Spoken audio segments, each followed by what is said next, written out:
We're live. I'm eating my toast. Anyway, guys, join in. We are doing a Palmcast live from the radio room on the Gulf Islands in the North Pacific. I started my dinner. That's weird.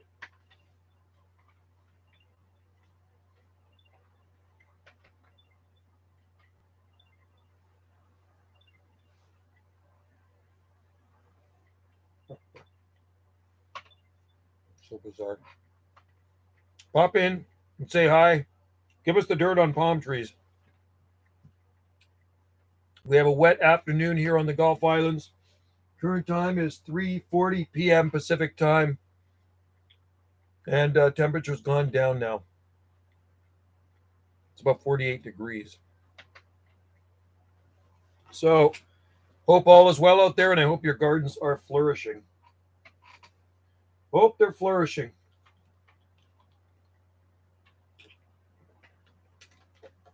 Man, it's so cozy inside this little radio room here. I got a little heater going down here, and it's I can hear the rain on the roof, on the metal roof. It is nice and warm. Let me turn this heater down. It's actually getting too warm. There we go. Don't need that heat on anymore. Anyway, tonight I'm having tuna for dinner. I'm looking forward to it. I'm having ahi tuna, and then vegetables and stuff with it. And then for dessert, I have coconut ice cream, which will be really good. Anyway, guys, pop in there. We'll do an hour, maybe about an hour live stream, 3:45. So we'll go to about 4:45, and then I will pull the plug and I will go make my dinner and eat. And yeah, Wendy's been gone since Monday. She is over on the mainland in Vancouver visiting her daughter. Her daughter's been over there doing something. I mean, her daughter lives with us, but her daughter's been over there for a while doing something. And then she's visiting her son too. So I've been batching it for all week. It's been great. I've been fending for myself, and I actually rather enjoy it. It's kind of nice. And like I say, the nice thing about my job, I get up early, I start early. I was at work this morning at 5:55 a.m. and I was out of there at noon. And then I got pretty much the whole day to myself. It's just awesome. Very, very awesome. Tomorrow, I got a guy coming to the palm nursery. He wants to buy some palms. So at 1:00, I have a customer coming. I think there's a freaking mouse in here. You know that? Hello, Palm Planet. You made it. Yeah, I went in there and I got my dinner started. I got the cast iron pan. I got mushrooms in there. I have cut up peppers and I have onion. And I just have to put some smoked tofu in there. And then I got the rice already done. And then the tuna's sitting there ready to go. I have to, when you cook tuna, you don't cook it very long. You just kind of get the pan really hot and you sear it on either side. So you sear it on one side, you sear it on the other side. It's a nice tuna steak about this big and about that thick. And this one isn't local tuna. This is ahi tuna. It's like the Hawaiian tuna, the tropical tuna. Well, they're all tropical tunas, but we have albacore tuna here off our coast, the Pacific Prowler. Pacific Prowler. Is it Pacific Prowler? Pacific Prowler. That's what it is. The big tuna boat goes out, catches it. I'm outside it's dark. It is light here. It is light here. Actually, I'll show you what it looks like here. Let me spin this around. This is what it looks like right here. Hey, it's still light out right there. That's what it's looking like out here, but it's raining out. And I really don't feel like going out there right now. I went out there. I put some wood on the fire because that's how we heat our house. We heat our house with wood. Here is a trackie someone posted in Colorado. Hey, I knew of one growing in Colorado before up in a courtyard. I wonder if that's the same one. Let's see. Let me have a look at it. Let's see what it says here. Palm Society. Wow. I wonder what part of Colorado that is in. Let's just see. It is in Clifton, is a little colder. Observation. With Junction being. Wow. Solid evidence that deserts are more wild. That is pretty cool, man. Amazing where palm trees can be found. Most people would not ever expect a palm tree growing in Colorado. But like I say, I've seen palms, and they were posted years ago on Hardy Palm and Subtropical Forum, and they were growing in a courtyard in Colorado somewhere. I don't know where it was. I don't know if it was Fort Collins or wherever, but it was in Colorado, and it was the courtyard was sheltered. Still had to get pretty cold out there though, but pretty amazing. Huh? That's actually a nice looking tracky too. And if it's been through the winter, more impressive. If it was just planted, not so impressive. But if that thing's been through a winter, very impressive. That's the thing when I see someone's garden and I see all these newly planted palm trees and they're growing in Ontario or Nova Scotia, and this and that, and they just take a picture of them and they were just planted recently and they haven't been through any winter. That doesn't impress me, but that impresses me more. I'm wearing my motorcycle, a riding jacket, and it's got armor in here. So the armor is kind of slid down. They're armored. So anyway, when I see something like that, and it doesn't have to be a very big palm, but something that size that's been through a winter or two, that impresses me a lot more than some mature palms that were just planted that haven't been through the winter. I could care less, right? But I'm going to tell you something very interesting. So there's some colder areas of our island, and yesterday I was down getting my power supply fixed at Dr. Bill and Esther's place. So they dug out some field-grown palms from the field-grown palm guy down in the south end. Is this the one you're thinking of? Let's see. I wonder if it's still there. Yeah. I think that's the one, but it's a lot bigger now. Wow. It doesn't have a huge crown on it, but that must be the one. Holy cow. Amazing, because when I saw it last time, it was very tiny. Very impressive. Very impressive. So anyway, I was down at their place yesterday, and he was, been there for decades. That's the one. Grand Junction, that's it. That's the Grand Junction one. That is the one. Yep. So last time I saw it was very small. So it's been there for a long time. And so anyway, my buddies, they dug out, Esther and Bill, they dug out some palms at the field grown place down in the south end. They live inland from the ocean, a little bit higher elevation, dropping in and watching on the, hey, right on, 968 Horsefly. Good to have you here on Banana JSSI. So anyway, the palms that are from my garden, the palms that I grew from seed are thriving in their garden. The ones that they dug out field grown died. They got beat up in the vortex, the December 2021 freeze. December 2022 killed them. They're dead. They have about 4 feet of trunk on them, and they're dead. The smaller palms that they got from me have been through a few winters in their garden, and they're not even damaged. So it just goes to show you, seed source makes a difference. Good seed source. You want good hardy palms. It all stems back from the seed source, right? And that one right there in Colorado, if that thing was to ever produce seed, if it was a female, it'd be nice if it was a female. If it was ever to produce seed, I'd like to get some seed from that palm tree, because the offspring from a palm tree growing in Colorado is going to be super cold hardy, right? Anyway, 968 Horsefly, thanks for tuning in. You will learn something about palm trees and exotic plants here. Check out some of the links that Palm Planet provides, because what Palm Planet provides are links to palms growing in places you wouldn't expect palm trees to grow. So for those of you that don't know much about palm trees, and I've been growing palm trees for about 4 decades now, there are about, I think, close to 2,900 species of palm trees. 2,000, I think, close to it anyway. Close to 2,900 different types of palm trees. Correct me if I'm wrong. Maybe it's 2,750, but I'm going to say close to 2,900 different types of palm trees. And out of the 2,900 different types of palm trees, there are some very, very cold hardy ones. So I'm going to say there's a handful or two of cold hardy ones, and there may be just a handful of extremely cold hardy ones, right? There are also Sable Minor at the Botanic Gardens in Denver, 2000s, never protected. See, that's pretty cool. Very cool. And it's drier there. Denver's Mile High City. That's pretty high up there, Denver, right? I talk there lots on my radio, and I know it's high, and they get a lot of snow up there. But snow doesn't hurt palm trees. Snow does not hurt hardy palm trees. It is extreme cold weather, extreme deep freezes, prolonged cold is bad. Prolonged cold is bad for a palm tree. I don't care how hardy it is, but prolonged extreme cold. I think it got to minus 15 there last. That is freaking cold, man. So That is very cold. So sable minor and needle palm, which is Rapidophyllum hystrix, are the two most cold hardy palms, most cold hardy palm trees on the planet. But it warms up to 50. See, that's the thing, right? So, and that makes a difference too. So when we have a cold snap this far north and it lasts for 4 or 5 days, temperatures might drop down, maybe not below 20 degrees Fahrenheit, but the daytime temperatures might not get above 32 degrees Fahrenheit.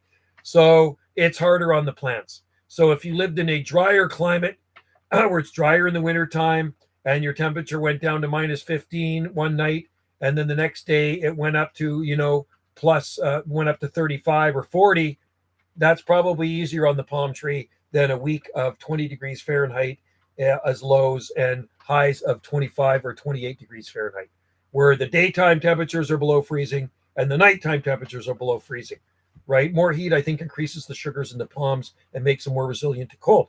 January, the average low 19 Fahrenheit. That is freaking cold. Cold, cold, cold. It's pretty rare that it ever gets to 19 Fahrenheit here, although last winter it did.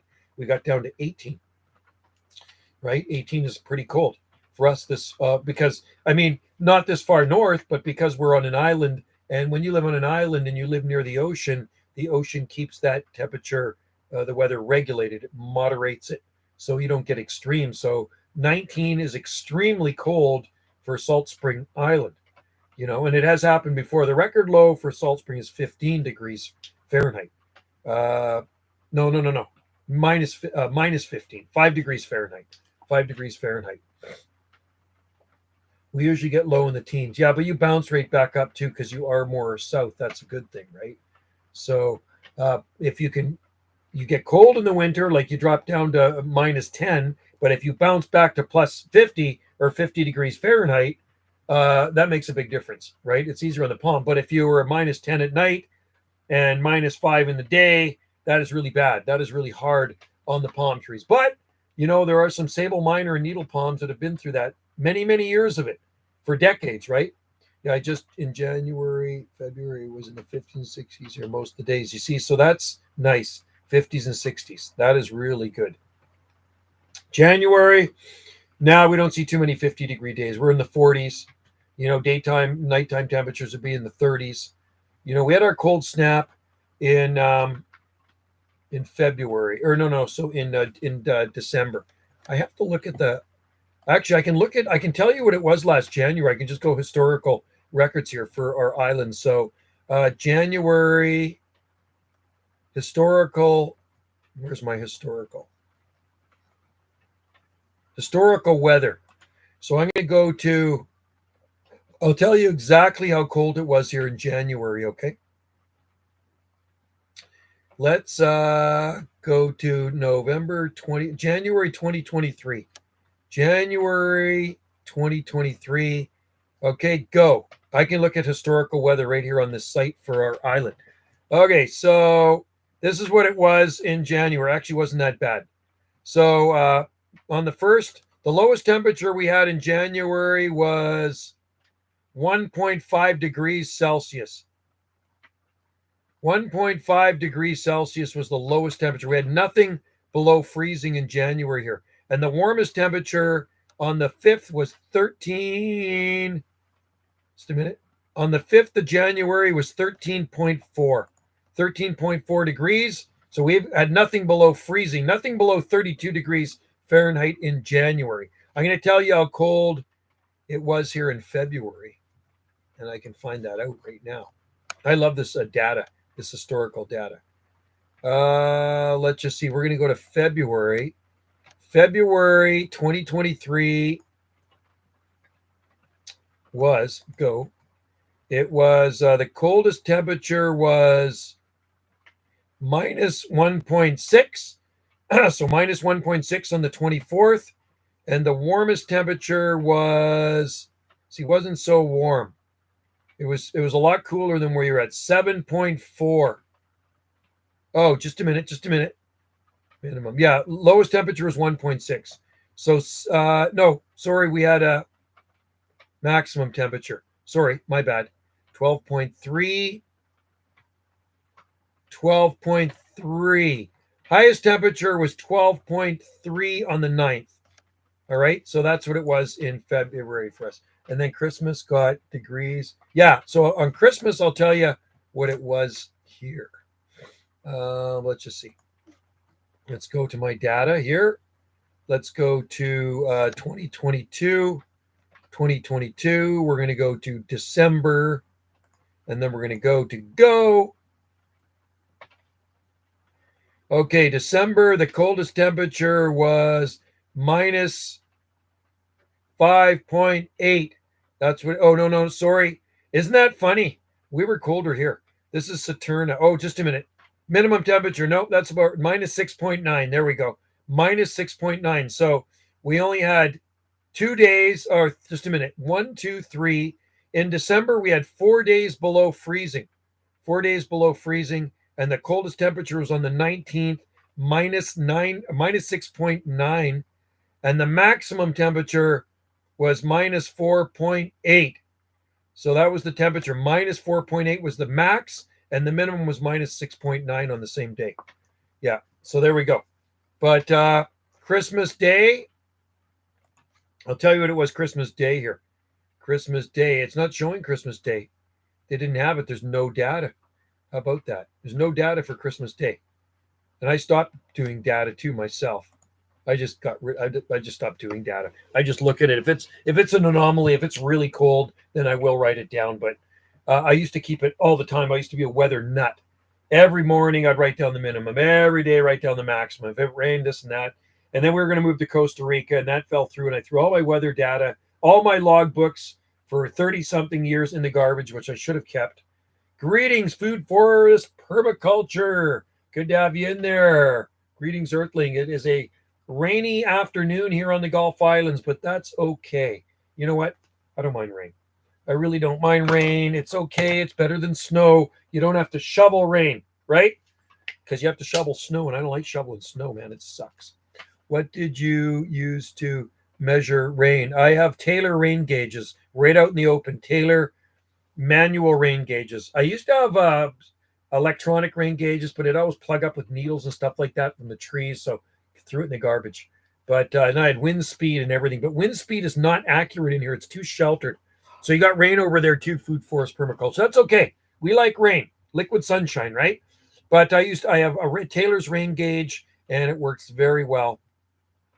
Manual is best. And for weather, I use for temperatures, I use Oregon Scientific. That is my weather station, Oregon Scientific.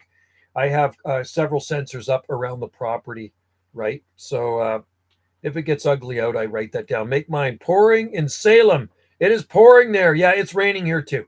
It is raining here too. And it's about 46 degrees now. It's gone down 46 degrees. I want to get a weather station. Davis Instruments are good. And yes, make mine 99, A99. It is a wet one. But, it didn't start raining here till I got off work at 5 minutes to 12. And then I did a little shopping, and I got my truck at about 10 after 12. And the minute I got in my truck, I could see raindrops hitting the window, just a few hitting the windshield. So it started raining just after noon. How much does a Oregon Scientific cost? It might be around 75, 80 bucks. Something like that. Well, I like Oregon Scientific. They're very good. Cincy, hello from Cincinnati, the Buckeye State. And then there is Rupa. Oh, hello, my friend. I'm going to try to, how do I pronounce that? Ruquea Fatima. That's an interesting name. Waving at you, my friend.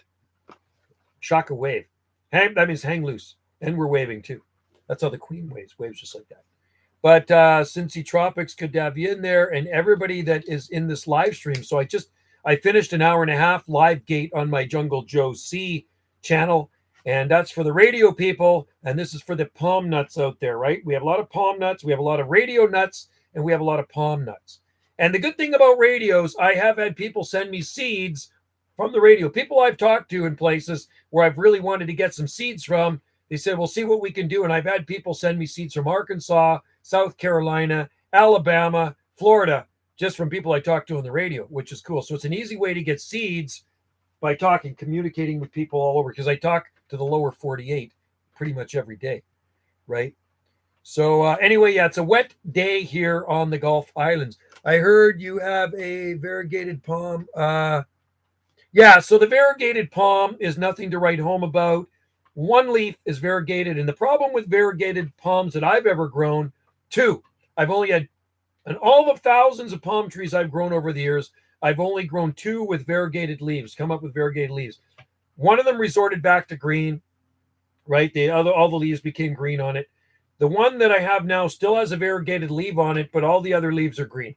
But it does have one variegated leaf on it. Swampsonii palms are thriving. They are covered in water right now, down in a deep ravine about 300 feet from where I'm sitting, at least 300 feet away from where I'm sitting down in a ravine. And it's wet, it's cool down there, and they're growing in a forest underneath alders and maples, and mostly alders and maples down there, right? And they are, well, I mean, I sowed the seed there. They're not native, but they look like they are growing wild in the forest. So if you went into that forest, they would appear to be wild. If you were to walk into that forest and you didn't know anything about palm trees or they're from here, you'd think they were wild in that forest. It's going upload an update. It's going good. I uploaded an update. Oh, agave, cool. Love agaves. We got several of them in our garden. Mostly Perry. I think we have an Americana too. But love agaves are nice and hardy too. And deer don't eat them, and they're drought tolerant. So anyway, Swampsonii palms are happy. I'm always amazed at how good they look. And I think tomorrow, if I have time, I should have time. I got a guy coming tomorrow at 1 o'clock to buy palm trees. I'm going to go down into the ravine. I'll take my camera and I'll shoot a video, an update of the Swampsonii palms. Don't they? They never rot. Never. No, they grow in standing water. Yeah, eating dates fresh off the would be awesome. I love fresh dates. No, the Swampsonii palms grow right in the water. They are growing in the creek, man. You have no idea. They're growing. The roots are in water all winter. So what I've done over the last couple of decades is thrown tens of thousands of seeds, Trachycarpus fortunei seeds that I harvest here on Salt Spring. I take buckets of them and I throw them all over the forest down there, in the creek, everywhere. And I mean, some of them are going to rot. Some of them, like I say, probably get eaten by rodents, squirrels. There's squirrels in there. Maybe there's rats. I don't know. Birds. And the ones that survive, that don't rot and germinate, they adapt. They have seemed to have adapted. And the ones that have adapted are absolutely thriving. And with no word of lie, there are thousands of palm trees in that forest. And when people come to visit me here, I always make sure to take them down there. Palm lovers, I will make sure to take you down into the ravine. Brian came last summer, not this past summer, the summer before, from Seattle to Coleman. He's a palm nut. He's got a YouTube channel. And I took him down there and I dug him out a Swampsonii. He took it back with him. I gave him some seedlings as well, some of my seedlings to take back. And yeah, he was pretty blown away when he's seen all the palm trees growing in the forest like they were growing wild. And there's bamboo growing down there. There's a bald cypress. There's a big bald cypress tree. There's a giant Petasites, Japonicus gigantea. There's huge Petasites grove down there. You can stand underneath it. They're like, how do I explain it? They're like a lily pads on steroids. So you got these gigantic round leaves, and then you got the stem coming up, holding it. Are we getting an ad right now? Ads will run. Is there ads that come in here and kind of block me out? I'm wondering that. It said ad will appear in 6 seconds. Ads will run shortly for some viewers. Oh, for some viewers. Who's getting ads here? Can somebody tell me if they're getting an ad right now? Ads inserted. It says ads inserted. So YouTube is inserting ads into my video. That's what it said. It came up on the bottom left hand. So do you guys are you guys seeing ads here? I'm not seeing anything. I'm just seeing my radio room behind me, right? Just got an ad. Okay, so it's a short ad, I presume. Hopefully it was an ad about palm trees, right? But I'm sure it probably wasn't. It wasn't an ad about palm trees. And you got an ad too. What was the ad about? I'm curious. What type of ads are they placing in my videos here? They should only be placing garden ads after 5 seconds. Okay. Well, that's because I monetized. When you're monetized, and I just let YouTube do that. I don't bother with it. That's their thing. Because I monetized, you will get ads in there if you're monetized, right? That's the thing. It's for public TV. So nothing about palm trees? That's no good. I got to talk to YouTube and straighten them out. We want ads about palm trees. Ads on hardy palm trees. Wouldn't that be better? Public TV. So like a Knowledge Network or something like that. Or your PBS, Public Broadcasting System. Very interesting. Huh. Anyway, it's still light out here, guys. I'll tell you exactly what time it gets dark. By the time I finish this live stream, I'm going to go for about an hour, and then I got to go inside. I have to actually go eat dinner, and then I might do another live stream on Jungle Joe C when Australia's coming in on my Video Gate channel. So I might flip over to Jungle Joe C Video Gates and do a South Pacific live gate. That's what I might do. South Pacific live gate, and that's one place I can't ship my seeds to, but they probably don't want my seeds is Australia. I could probably get seeds from Australia, but I couldn't get seeds into Australia. Australia is a really sticky place. Same with Hawaii. The Hawaiian Islands, very, very tricky place to send seeds to. And you can take seeds out of Hawaii, but you got to be careful too. If they're not, they don't have the phytosanitary certificate. Sometimes they're sticky at customs and they'll take them away because they took away all my seeds at customs. I'm outside enjoying the weather. You're outside, so it must be dark there. Tom, you're going to need a flashlight. You're going to need a flashlight there. I do have my flashlight in here, so I got to find my way into the house because when I finish this live stream in about a half hour or so, it's going to be dark out there. And I'm going to go in and I'm going to make my tuna. Tuna tonight. I don't know. Have you guys ever had tuna? Tuna is so good. Fresh tuna. Oh, this was actually fresh caught, then flash frozen. So Wendy buys tuna steaks where I work. And because I get 30% off where I work, it makes it more affordable to buy tuna steaks and every other steak for that matter. So that's why I work where I work at Country Grocer. And Country Grocer actually has an Instagram page. They're really, man, it's an amazing company to work for, I tell you. It's a grocery chain on southern Vancouver Island.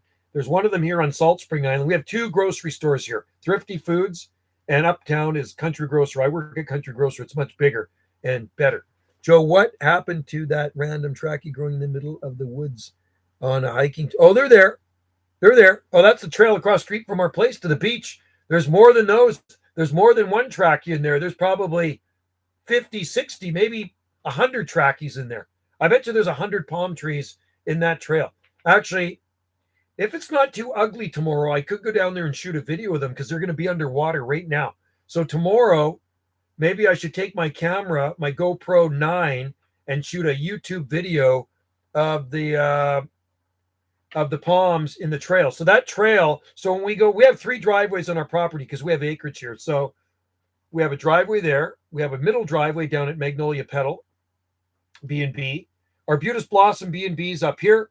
There's big arbutus trees towering over it. So there's one driveway there. Then you walk down about 150 feet or so, maybe 160 feet. Then there's another driveway that goes into Magnolia Petal. Then there's a far driveway, and the far driveway, I go out of that driveway and I just go down the hill a little bit. And on the right-hand side, there's a trail that goes to the beach, right? I'm saying it's probably about 100 footsteps, maybe 150 footsteps away from our driveway. And you go down that trail, and halfway down the trail to the beach, there's this kind of boggy area. So there's a farmer's field. They got about 180 or 200 acres there.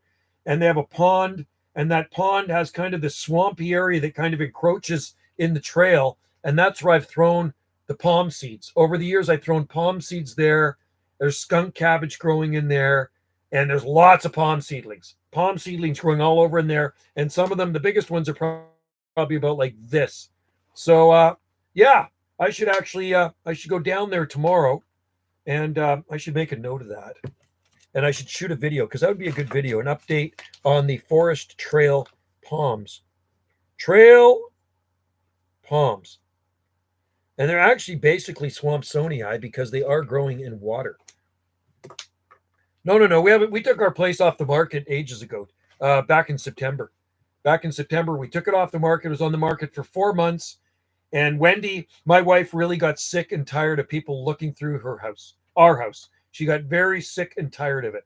looky-loos, a lot of looky-loos. We did have an offer. Somebody offered us 1.33 million for the place, and we said, "Nah, that ain't enough. We want more than that." So, so we and then the real estate lady phoned, and she says, "We're going to show your place on Tuesday, and we're going to show your place tomorrow." This was back in the late August, and Wendy says, "No, you can't show it. That's not a good time." And she says, "Why?" He says, "Because we have two accommodations here. And when people pay to stay in an accommodation, you can't be showing real estate through the room where they're staying. That'd be like you staying in a hotel and me coming into your room and showing people your room." So she says, "No." And she says, "Well," and the real estate lady said to Wendy, asked Wendy, "When would be a good time to show us your house? Show your house so we could show somebody your house." And Wendy said, "There is no good time anymore. We're not going to sell it." I says, "Right on." Because I didn't really want to move. I mean, Costa Rica would have been awesome, but that fell through. But I do like it here. This is a nice place. So at the moment, no, our house is not for sale. Maybe, and you know, and housing, I think the market's kind of taking a bit of a slump right now. So we took it off the market. I ripped the sign out, and that was at the beginning of September. So that was like over 2 months ago. So no, it's not on the market anymore. It is, we're here. I've been here a long time in this place. I've been here, got 31 years in this house. Long time in this house. You have, I like, that's the tough thing, Cincy Tropic, is the garden, leaving the freaking garden. And I really don't give a rat's, what about the house. I like the house, but, and my kids grew up there. I got 3 kids. They all grew up in the house, but it's the gardens, because when I bought this place, there was no gardens. It was like a bare canvas. There was nothing. There was one forsythia. There's one forsythia, and there was one, what the hell they call that? It was a Virginia creeper, and I think the Virginia creeper's still there, but I keep cutting it down. But the forsythia, I don't really like forsythia. I was going to cut it down, but I didn't have the heart to, so I dug it out when I first moved here, and I moved it to the back 40 of the property, which is now a garden. Wendy made it into a garden. When Wendy came into my life, Wendy's a gardener. Her gardens at her last place were amazing. She had lots of palm trees, and so I built the garden from scratch. And then Wendy came into the life 12. We've been together about 12 years. And Wendy started adding more stuff. She added more palms. She added camellias. She added rhodos. She expanded the garden. She did more landscaping. She added way more things. Like, the garden is way bigger now. So this garden stretches from one end to the other about 330 feet. This is a huge garden. Like, from one end of the property to the other is all gardens. And then that way, I mean, it stretches down into the ravine. It's massive. This is a massive freaking garden. It's not like a city lot we live on. It is a big freaking garden. We have 2 acres here, right? So it's big. It's a big garden. But with Wendy in the picture, she made it way better. I thought it was really nice the way I had it. But then when she added more stuff, it looks way better. She made it better than what I had it, right? So, sorry, I was gone a while. I had to answer something. I have heard lots of good. I'm glad to get. Do we grow dates? Yes, we have date palms. We have several date palms, but not Phoenix dactylifera. So where you live, you're probably growing the edible dates. In fact, Phoenix dactylifera, reclinata, you probably grow edible dates. Well, you can probably eat them. They're not good. And Sylvestris. But we grow Phoenix canariensis. They're in planters, and I bring them in the winter, but they're outside still. Everything's still outside in pots. So we grow Canary Island date palms, and I grew them from seed many years ago, and they're actually getting big. And unfortunately, they're starting to outgrow their big 15-gallon pots, so I'm going to have to move them to bigger pots. My garden is only 2 little raised beds. That's all right, Tom. At least you have a garden. It's better than no garden at all. And we do have raised beds. So the latest thing I'm trying now is mushrooms. I planted a raised bed with mushroom, and then I did a garden in front of it with mushrooms. So when they start to grow, I will I'll do a video on the mushrooms coming up. They're called wine cap mushrooms. Look that up. Apparently, they're the easiest mushrooms to grow in your garden, and they are very good, they say. Wine cap mushroom, not wine cap. Wine cap mushrooms. So Wendy ordered me the spawn, and I sowed it a while ago. You should try to see if Spanish moss. It does work in Seattle, because I know a guy, Dave Alvarez, grew Spanish moss in Seattle. So if it works in Seattle, it will work here. It's cold. It's obviously cold hardy enough. But the thing is, we don't get the high humidity in the summertime. We don't have high heat and humidity. Spanish moss likes high heat and humidity. You can grow mushrooms on dead tree. You can.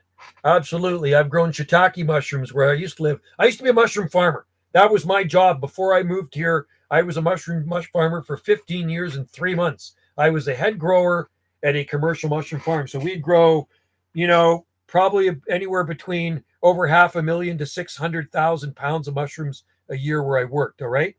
So I did grow shiitake as well outside. I inoculated logs with a spore that was actually, sorry, I plugged the logs with plugs that were inoculated with a spore, mushroom spore, shiitake spores, drilled into the alder logs and pounded these things in, these little corks, and then put wax on the end of them. And that's what they were, shiitake.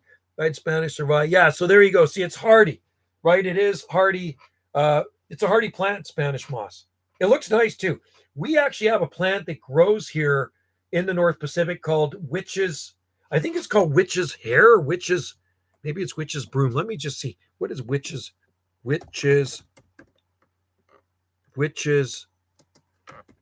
hair? Witch's hair moss. I think that's the one. I just want to get a picture of it. I call it. Yeah, that's it. It's called witch's hair. So we have one that grows, and it looks kind of like Spanish moss, and it's called witch's hair, and it grows all in the trees, and it's really long, right? And there we go. Spanish moss survived one winter here. So where are you? I want to pronounce your name right, Fatima. Ruquea.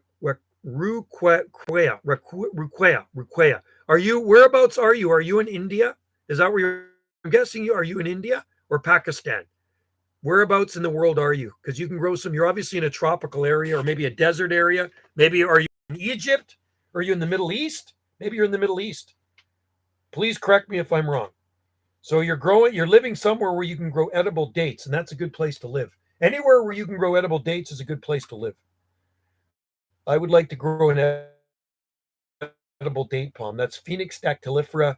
I remember when we took the kids to Anaheim, California, and I looked out the hotel. Well, before I went to the hotel, I was drooling over the date palms lining the street. They're all dactylifera, all date palms, edible date palms. It's just absolutely beautiful. But I think the city works cuts the dates off of them, just like in Hawaii, they cut the coconuts off. I don't live anywhere. No, I don't live anywhere where dates can grow either. Oh, well, I do.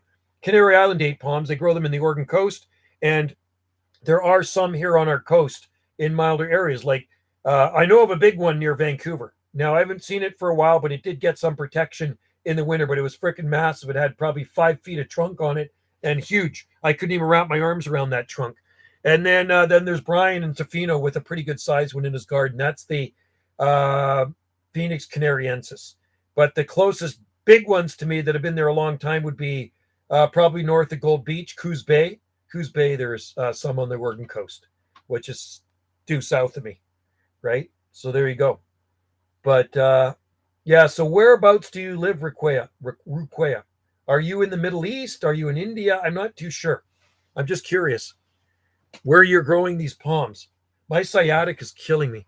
I got to stand up for a minute. My sciatic just freaking kills sometimes. I don't know if you guys ever get sciatic. It's just painful. I got to stretch my leg. Ucho, can you make an update video on the palms you germinated from seeds? Yeah, they're in my greenhouse. I can. Yeah, I will. I can do that tomorrow too. I live in Eastern North America, but also, Carbala, Eastern North America. Oh, okay, so you're in North America. Cool. Yeah, you know what it is? It's right here. So sciatic pain, it's right in here, and it shoots right down. It's like the worst freaking pain. I overdo it at work sometimes. Today I was digging and landscaping, and it takes its toll on me sometimes. It's really hard on the body doing making, and I work fast. I don't go slow. Yeah, I can do that tomorrow for you. They're doing well. I haven't actually checked them. Last time I checked them, they were doing well. They're in the greenhouse. Hopefully the mice haven't eaten them. But yeah, they're in the cold, non-heated greenhouse, right? I like deciduous trees because they are variety. Yeah, there's lots of deciduous trees. Well, you'd like this garden here because Wendy added Japanese maples, and Wendy has a lot of Japanese maples in here mixed in with. I'm looking out this window now. Okay, so we have Japanese maples with mixed in with evergreen. So there's a 10, 12-foot fatsia tree there, variegated one. Japanese maple with it, with an evergreen pittosporum tree, which is 15 feet tall. And beside that is a 15-foot tall Butylon vitifolium, which is evergreen. Then there's a camellia tree beside it. There are Schefflera taiwaniana in here. We have a lot of palms. I'm looking out this window, palms, bamboo, fatsias, camellias. There's even boxwood over there. And aspidistra and rhododendrons. You name it, it's growing in this garden, man. It is like a freaking jungle when I look. It looks like I'm in a jungle when I look out these windows here. Here, I'll spin it around. I don't know if you can see out the window. I don't know if you can see that, but it's thick with vegetation. There's a lot of vegetation out here. It's just really, really thick. And it's nice. So Wendy and I like to mass plant. We like it to look wild. Very, very wild. So the garden is very, very wild. There's no manicured stuff here. It's just real jungle-like. No weeding to do. I wish I could send you some seeds from my friend's dry palm survive. You can send them. You can send them here. I could try sending you something back. If the seeds don't work, I could send you something else. But no, seeds come through easily. What you got to do when you send seeds, you got to put for indoor use only. That's what you put on the package. Indoor use only. Cleaned and washed, indoor use only. And I could try sending you some seed from here too, from mine. But your seed would be better. It's hardier. And if it survived a polar vortex, that's the type of palms I want to grow for people who live on top of our mountains. Because it does get colder on top of our mountains. You know, 2 of my sabletonias are about 6 inches tall, except for the rest. Look. Wow. Okay. Well, I'll have some germinating in the baggies. And I think we got Etonii in there. There was a date palm you sent me, and I think Livistona too, if I remember. And there might have been sable palmetto too. Anyway, they're in pots. I put them in pots in the greenhouse. So did I put them in 4-inch pots? They might be in 2.5-inch liner pots. Anyway, tomorrow I have to go into the greenhouse anyway. I have somebody coming down to the nursery to buy some palms, so I'll be down there. Wish Trachycarpus. Polar vortex systems with no supplement heat, man. That's crazy. If they survive that, they're tough. Sable minor transplant easier than needle palm. Notice Chesapeake Bay. I've grown trachy sable. Wow, cool. So you got some good stuff over there. Nice, very nice. Yeah, there are palms in Chesapeake Bay. There was a nice trachy growing out in Solomon. How do they call St. Solomon Island, Maryland? Sable Etonia is a small species. Yeah. So Sable Etonia will grow outside here. I'm pretty sure it'll survive outside. We can grow Sable Louisiana. We can grow Sable Minor, not a problem either. We got different ecotypes. Actually, I just planted another Sable Minor. I cut those 2 trees down last weekend, the one that crushed the frickin' shed. I got to see how many views that video actually has now. It was the other day, I think it was around 800 views. It's on Wendy's YouTube channel. And people like to see things get crushed by trees. Yeah, if you could send some here, that'd be totally awesome. I'll send you something back. I'll try sending you some of our seeds too. Let's just see here. Wendy's channel. Where are we? Live. 6 watching. Let's see. I just want to see how many views that has. Curious. Where are we here? Wendy's channel. Gulf Island Rock. Come on. Slow internet. There we go. Gulf Island Rock. I'm going to say it's probably gone up. It's got 2,100 views. Holy crikey. Unreal. I put it on not even a week ago. It's got 2,100 views. That's so funny. She shot it with her iPad. I'm glad we started laughing when it crushed the shed. So anyway, yeah, that'd be cool. If you want to send some, that's cool. And I'll send you some of our seed back, or I can send you some stickers from Salt Spring or something, right? So, I mean, your seed, like I say, is way hardier than the seed you're ever going to get from Salt Spring Island. That's the thing. The hardiest palm seed I have is Zone 8A. It's actually their plants. They're potted up. It's from south of Vancouver. Not Vancouver. It's southeast of Vancouver, out in the Fraser Valley. So from palms that we planted over 30 years ago. I think we planted them in 1990 or 1991 when they were little babies, and now they're like 25, 30 feet tall, right? And they self-seed, and they grow like weeds below the mother plant. And the funny thing is the ground was frozen solid around them this past winter out there in Zone 8A, like crunchy, frozen solid. And you got all these palm seedlings growing up, Trachycarpus palms. Guess what? They all survived. They all survived that. Also in Karbala, there are date palms. Should they? You can see them. Karbala. They're everywhere. Yeah, they do get thorns on them. I don't know. I want to find out where Karbala is. Where is Karbala? Karbala weather. Karbala weather. It's nice there. Holy crikey. Look at how warm it is there. It is 17. It's in Iraq. Oh, it's Iraq. 31, 31, 30, 29, 30. Oh, it's hot there, man. Oh, it's hot there. That's where the date palms grow, Iraq. It's hot in Iraq.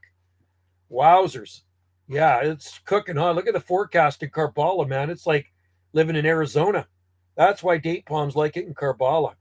Very, very hot. And let's look at the low temperatures in Karbala. I'll tell you what the low temperatures are. Low temperatures, 15, 16, 17, 17, 18, 8, 15, no, 16, 14, 12. So cooling off, but still high temperature at the end of the week. Next week is 24 degrees Celsius, man. You can go coconuts there. Karbala's famous holy city in the Middle East is winter there now, actually. Wow, that's winter. Nice winter. I like a winter like that, man. 30 degrees Celsius on a winter day. That's like Australia. You go to Australia and it is winter time there. And I talk to these guys all the time on my radio.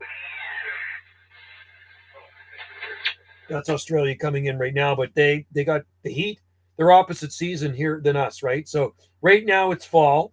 The first day of winter here, I think, is December 21st.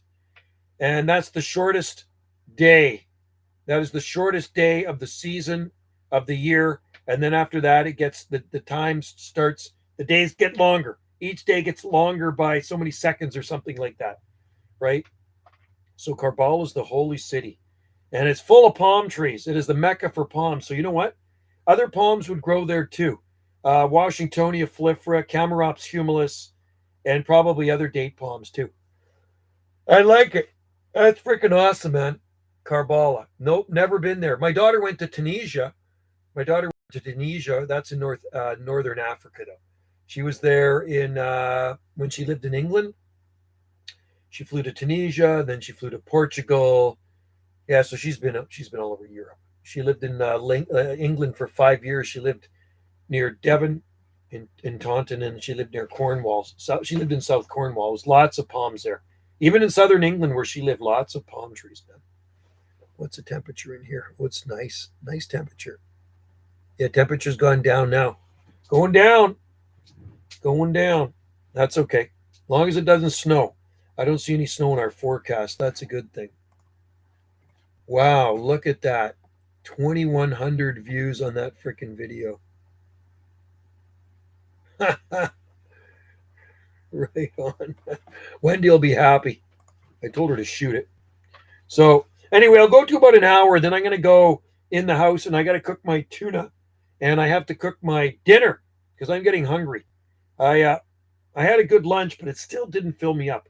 I had like baked beans with toast, brown bread with coconut butter on it, and then I put onions with the baked beans. It's very good. Baked beans are so good. So it's going to be tuna tonight for dinner. Anyway, well, tomorrow, actually, I got to see what our forecast is tomorrow. Hopefully, it'll be nice, and then I can I'll go down and shoot some videos for you guys. Let's see. Where do we have here? I got to go back. Hang on. I'm in our weather site. I just want to see if there's going to be sunny tomorrow because I don't really feel like going out shooting videos in the rain down the nature trail, but into the ravine and the nature trail, Southern Gulf Islands. Tomorrow, sunny. Yes. Tomorrow is sunny and not so warm. 50. Well, it's 50. It's going to be 50 degrees. Next day is going to be 56, 54, 52, 50, 52. And low temperature tomorrow's 44, then 48, 48, 42, 42, 41. So it's normal. Sun, it's sun and rain tomorrow. Yeah, so we got sun here tomorrow. So that's good because it's raining here right now, but this morning was good. So far has been more sunny. Yeah, we've had it hasn't been that wet here either. It's been I've seen wetter starts to November, trust me. November can be one of our wettest months. When we've had rain, it has rained here, but I've seen way wetter Novembers than this. So I'm hoping for lots of rain. I'm hoping for a very wet winter for the aquifer because I just really worry about the well, right? Because we're on a well water, and a lot of people here on Salt Spring are on well, and the lake levels are kind of low. When I drive by, we want the lake levels to go up, get the streams flowing. We went to watch the salmon spawning last week, and it was nice to see the salmon spawning stream up to snuff. I got Wendy shot some videos of it, and actually I got a video of it too. Wendy shot videos of the salmon spawning on her YouTube channel, and the salmon, there's some big salmon in there spawning in that stream near Victoria is absolutely beautiful. So what time do we have here? 4:31. 4:31. So after the next days, the forecasts are in the 50s, low 60s. There you go, till the 22nd. So you're getting good weather there. Yeah, I don't have it that far, and I sometimes never trust it anyway. I got till next Wednesday. Next Wednesday, we're into the up to the 50s and low temperatures in the 40s. So nothing. There's no cold. I don't see any cold weather, but I always do keep an eye on it. You just never know if you're going to get. What I do is watch the temperature in Alaska. If the temperature is really frigid in the Gulf of Alaska, then you got to start to panic a little bit down here because what happens, the jet stream can change and shift and come straight down the coast and pull that dry air with it. And what happens when it pulls that dry Arctic air? You get the high pressure. You get a high pressure where it's clear and cold, and it gets down into the 20s Fahrenheit, and that cold, dry Arctic air comes down and it spills out over the southwest coast of British Columbia, and it mixes with our milder, moist Pacific Ocean air, and that translates into snow. And that's why we can get more snow here than Vancouver because we're on an island, right? So it translates into snow, and that sucks because I hate snow. I do not like snow at all, and we can get dumped on here in the islands when we get that pressure. So it'll be way colder in Vancouver, but we're getting the snow over here. It'll be less cold, but more snow. More cold and less snow in Vancouver, less cold and more snow here on the Gulf Islands. That's the way it works when we have an Arctic outflow coming down from Alaska, right? Thank you, Alaska. That's what happens when they open their doors. Alaska to the north opens their doors up.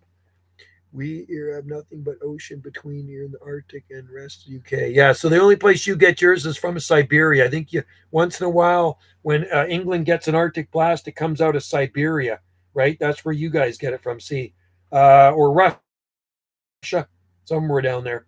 When you get those weird freezes that freeze up Cornwall and Scillies, which doesn't happen. God, knock on wood. You don't want it to happen too often. Oh, you should move to.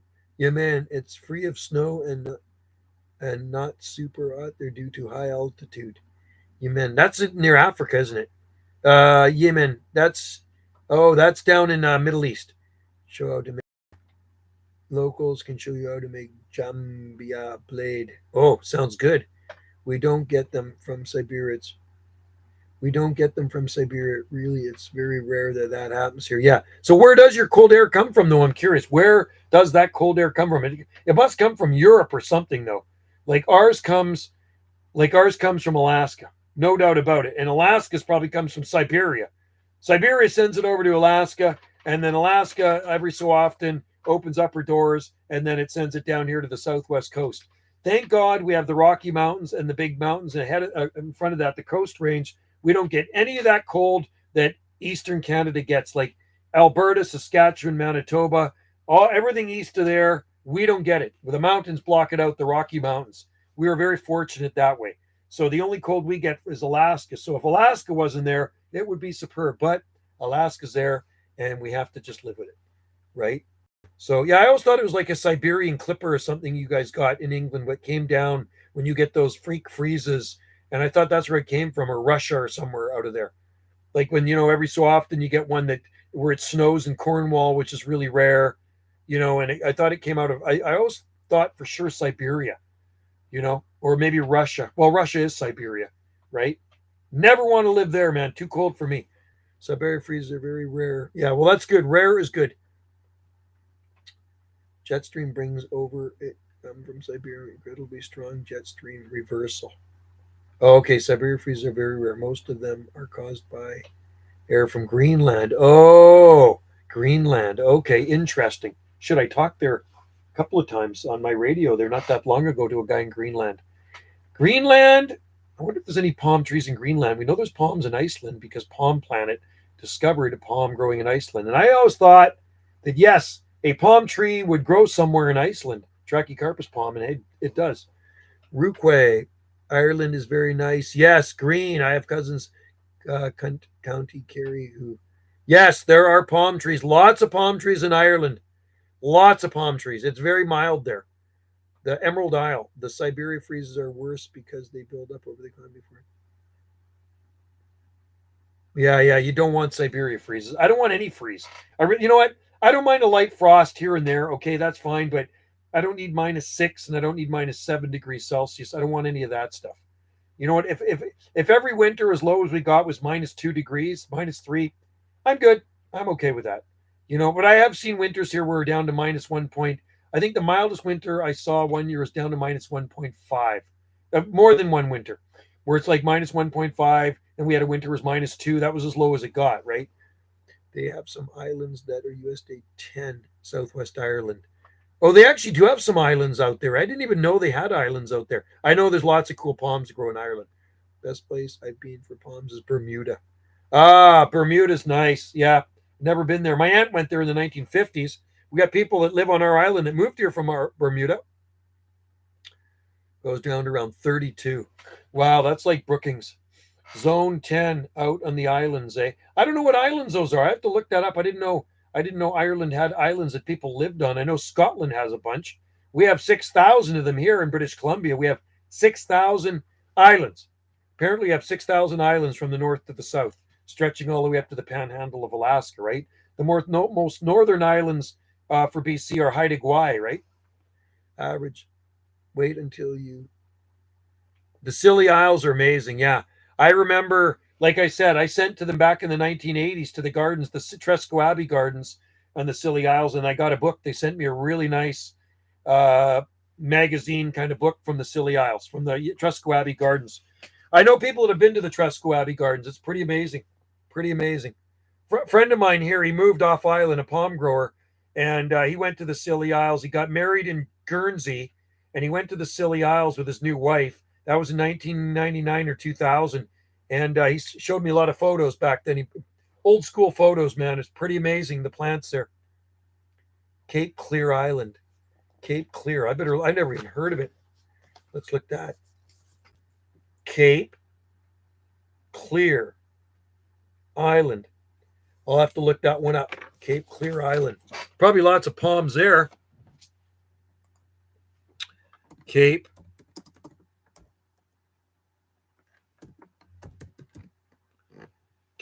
Clear Island. Cape Clear Island. Doesn't look like there's a lot of trees there. It is the southernmost inhabited part of Ireland and has a population of 147. Is an official Gaelic area, Irish-speaking area. Wow. Weather 13. It's 13 there right now. 13 degrees Celsius. I'm going to have to look up YouTube videos of that. There's probably a YouTube video of that. That's very cool. Very, very cool. I'm going to have to do that. See? And then, there's islands off the coast of Newfoundland that are owned by France, Europe. You take a 20-minute ferry ride or something off the coast of Newfoundland, Canada, and you're in Europe, man. It's crazy. Greetings from Toronto. Hello, Toronto. Good to have you in there, small snake. Temps can dip low here sometimes. Rebounds above free. Yeah, so that's good. And like our cold snaps are short-lived here on Salt Spring Island. They're very short-lived. So Last year we had like a 3 day cold snap, like really the real cold weather, about 3 days, done, right? And then the snow was gone pretty quick too. It ends up raining and melts it away. So our cold snaps are not prolonged here on the Gulf Island. Pierre and Miquelon, that's it. Yeah, yeah. So those are owned by France. Those are owned by France, and you can take a ferry there. And I've watched YouTube videos on it. It's amazing. It's like you can go from Canada, Eastern Canada, into France in what less than in what about a half hour, and it's unbelievable. New Caledonia is part of France. Yeah, I talked there a lot. I talked there last night on my radio.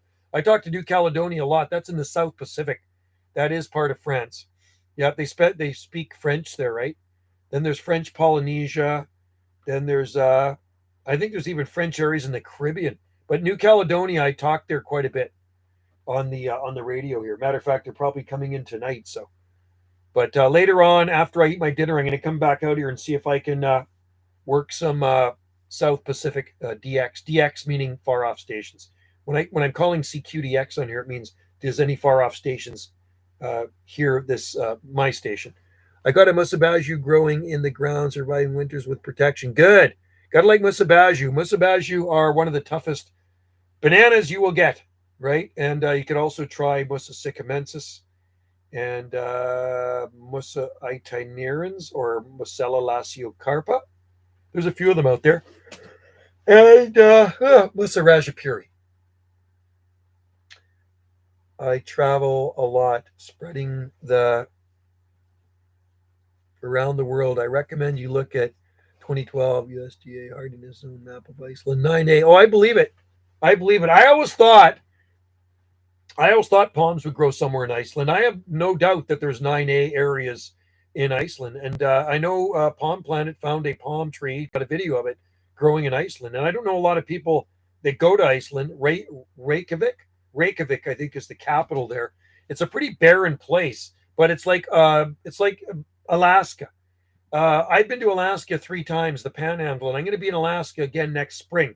Next spring, Wendy and I are going up to Alaska. I'm going to go to Juneau, Ketchikan, Icy Strait Glacier, and then up to Skagway. And, I always look at the vegetation wherever I'm at. And I remember being in Juneau. The last time I was there was the summer of 2012.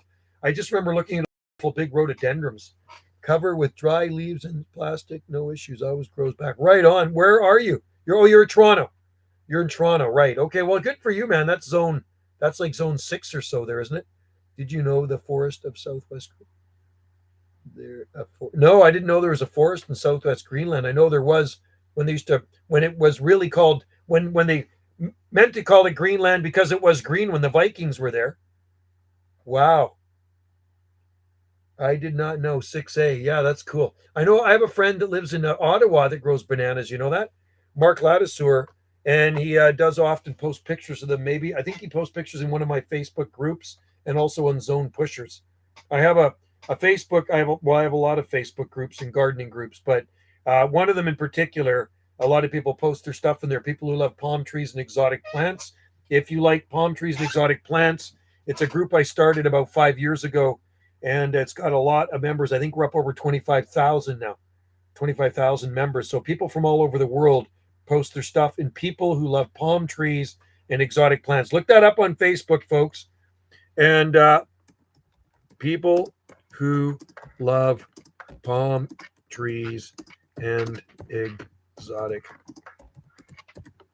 That's my group. And Axel Crantle in Hawaii is an administrator. I made him a moderator administrator because I really don't have time to look after all those groups. So he controls things there. If there's spammers and scammers, he gives them the boot, and once in a while he'll message me. Canada should annex. Yeah, I know. Well, they talked about it. They did talk about it in 1979 or so, and I got really excited. I says, "Oh, Canada's going to have a tropical place to go to," and then it fell through. It's like, we need a tropical place. We really do. You know what I mean? This is as good as we're going to get in Canada, out here on the west coast of Canada, out here on the Gulf Islands where I live.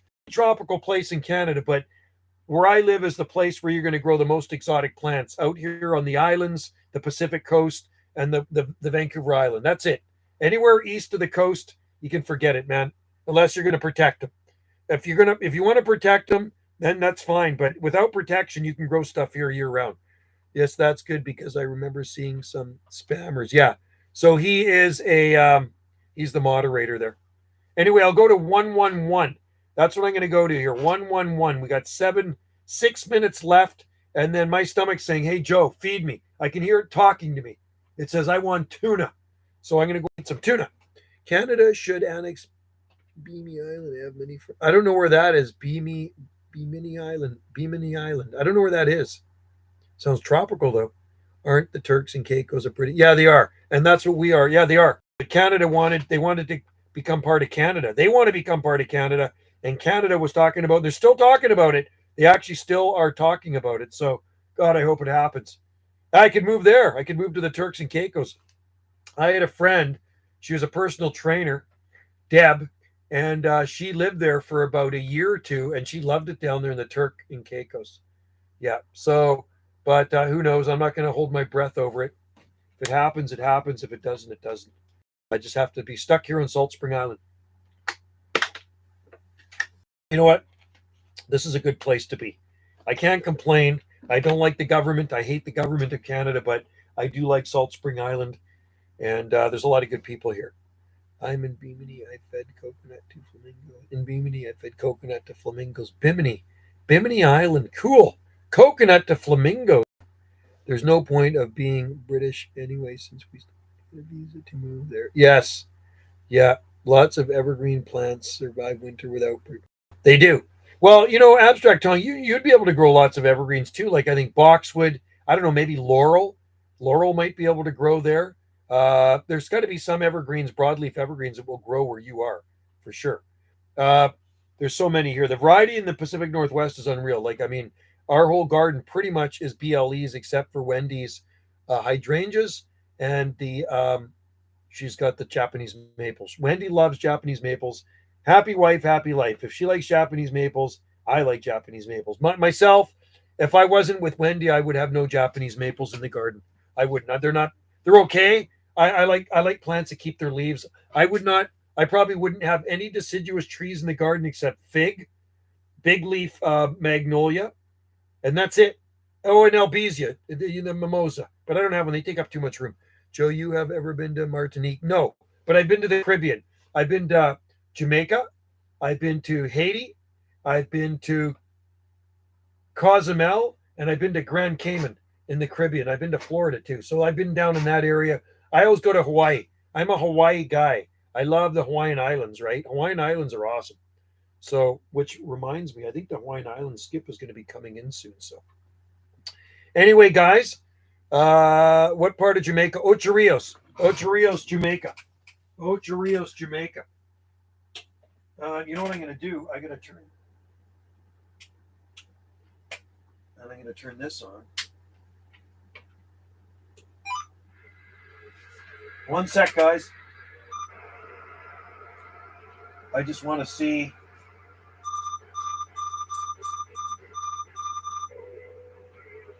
Hawaii's coming in right now, man. Hawaii's coming in. If you like Hawaii, you would. Canary Islands are supposed to be awesome too. And you know what? New Zealand. Bon appetit. Yeah, I'm gonna go for a couple more minutes here. 111. 111's a good number to finish a live stream because 111 is a very good number. Look it up. Look up the meaning of 111. Do you ever often glance at the clock and it says 111 or 1111 or 111? That happens to me a lot, right? So 111, that's when I finish my stream in about.